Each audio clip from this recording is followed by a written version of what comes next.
प्रियजन हो, येशू ख्रिस्ताच्या नावाने स्वातंत्र्य दिनाच्या शुभेच्छा.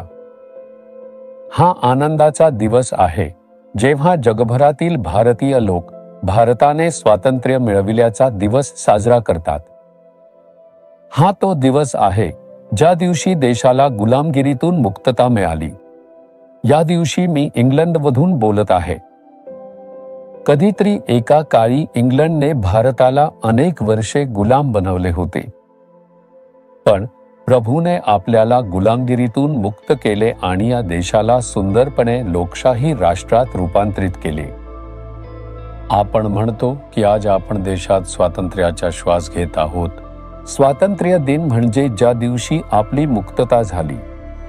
पण देशातील प्रत्येकाची मुक्तता झाली का? अनेक कोटी लोक दारूच्या व्यसनात अडकले आहे. तुम्ही बातम्यांमध्ये वाचले असेल की एका न्यायाधीशांनी दुखाने न्यायालयात जाहीर केले.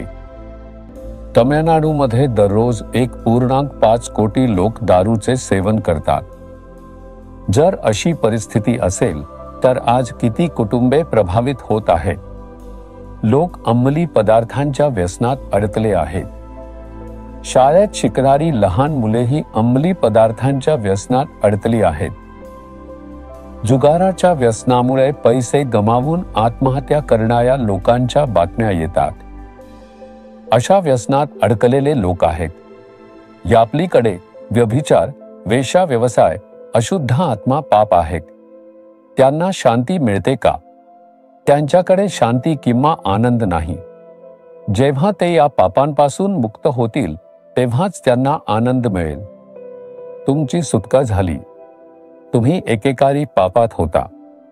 तुमच्या कारणाच्या दिवशी तुमची सुटका झाली तेव्हा तुम्ही आनंदी नव्हता का? तुमचा उद्धार झाला म्हणून तो आनंद मिळतो. मग भारतात किंवा तुम्ही जिथे राहता त्या देशात लाखो लोक पापांच्या आहारी गेले आहेत आणि सुटकेसाठी संघर्ष करत आहेत. आपली सुटका झाली, त्यांनी त्यांच्यासाठी प्रार्थना केली पाहिजे. हेच ह्या दिवसाचे महत्त्व आहे. परमेश्वराने आपल्याला वचन दिले. 2 इतिहास 7 वचन 14. त्यांच्या देशातून क्लेश नाहीसे करीन. त्याने वचन दिले आहे की पाप, शाप आणि रोगांनी ग्रस्त असलेल्या या देशाला मी बरे करीन आणि सोडीन. त्याबद्दल आपण काय करावे? जर माझ्या नावाने ओळखले जाणारे माझे लोक, जर येशूवर विश्वास ठेवणारी मुले स्वतःला नम्र करा, प्रार्थना करा, प्रभूचा चेहरा शोधा आणि आपल्या दुष्ट मार्गांपासून दूर जा. परमेश्वराने वचन दिले तो ती प्रार्थना ऐकेल, देशाला बरे करेल. मग आपल्याकडे काही पापे असतील तर आपण त्या पापांपासून पश्चाताप करावा आणि स्वतःला नम्र करावे. आपण जात, संपत्ती, कुटुंब, आध्यात्मिकता आणि पदाचा अभिमान मनात ठेवू नये.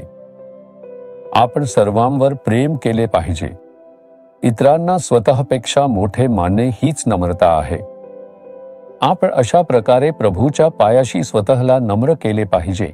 आपण आपल्या देशासाठी दररोज प्रार्थना केली पाहिजे. जरी मी आत्ता इंग्लंडमध्ये असलो तरी मी दररोज आपल्या देशासाठी प्रार्थना करतो.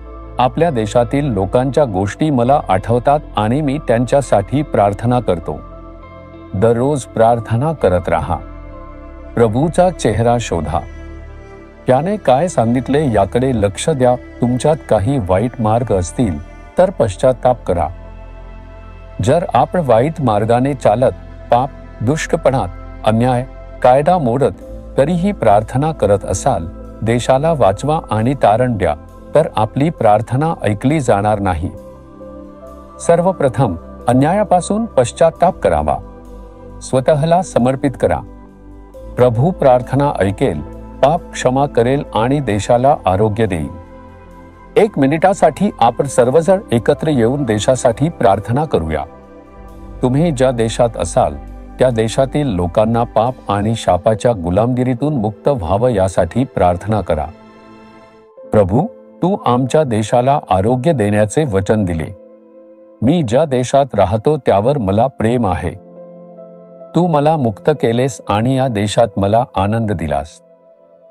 लाखो लोक पाप, शाप आणि वाईट सवयींच्या गुलामगिरीत आहेत. प्रभू, ते शांती ना मिळाल्यामुळे त्रस्त आहेत. ते वेदनेत आहेत. लोकांसाठी प्रार्थना करत आहोत. एकत्र प्रार्थना करत आहोत. येशू ख्रिस्ताच्या नावाने ही तारणाचे अनुभव प्रत्येकाच्या जीवनात येऊ दे. क्षमतेचा हा आनंद येऊ दे. जीवन बदलून जावो. आपला देश आरोग्यदायी आणि आशीर्वादित होवो, जेणेकरून देशातील सर्व लोकांना चांगल्या गोष्टी मिळूत. येशू ख्रिस्ताच्या नावाने आमेन. आमेन. जीसस रिडीम्ड मराठी ह्या यूट्यूब चॅनेलला सबस्क्राईब करा. सबस्क्राईब बटनावर क्लिक करा आणि बेल चिन्हावरही क्लिक करा.